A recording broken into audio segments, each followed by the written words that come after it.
Hello friends, welcome to my YouTube channel Tamanna voice.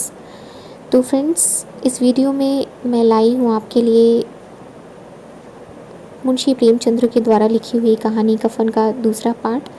पहला part मैंने इसके पहले वाले वीडियो में ऑलरेडी डाल दिया है और पहले पार्ट को देखने के लिए आप उस वीडियो को क्लिक कर सकते हैं और देख सकते हैं।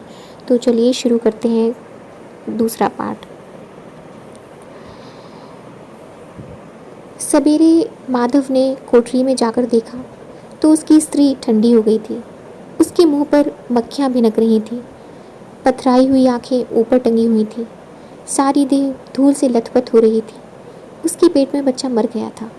माधव भागा हुआ घीसू के पास आया। फिर दोनों ज़ोर ज़ोर से हाय हाय करने लगे और छाती पीटने लगे।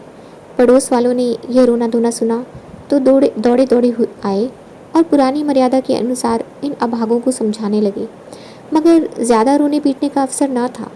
कफन की और लकड़ी की फिक्र करनी थी। घर में तो पैसा इस तरह गायब था जैसे चील के घोंसले से मांस। बाप बेटे रोते हुए गांव के जमींदार के पास गए। वह इन दोनों की सूरत से नफरत करते थे। कई बार इन्हें अपने हाथों से पीट चुके थे। चोरी करने के लिए, वादे पर काम ना आने के लिए। पूछा, क्या है बे किसुआ, रोता क्यों है? अब तो तू कहीं दिखलाई भी नहीं देता। मालूम होता है इस गांव में रहना नहीं चाहता।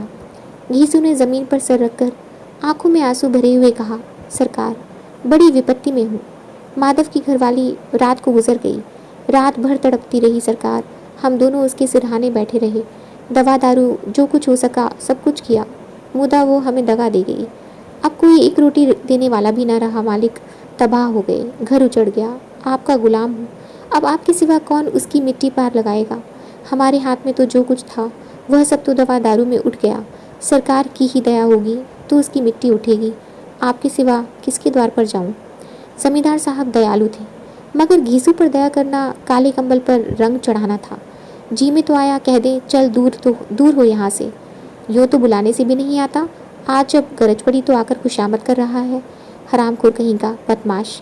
लेकिन यह क्रोध या दंड देने का अवसर ना था।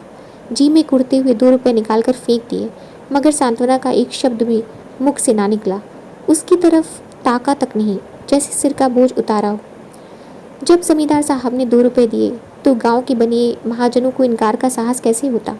घीसू जमींदार के नाम का ढिंडोरा भी पीटना जानता था। किसी ने 2 आने दिए, किसी ने 4 आने। 1 घंटे में घीसू के पास 5 रुपए की अच्छी रकम जमा हो गई।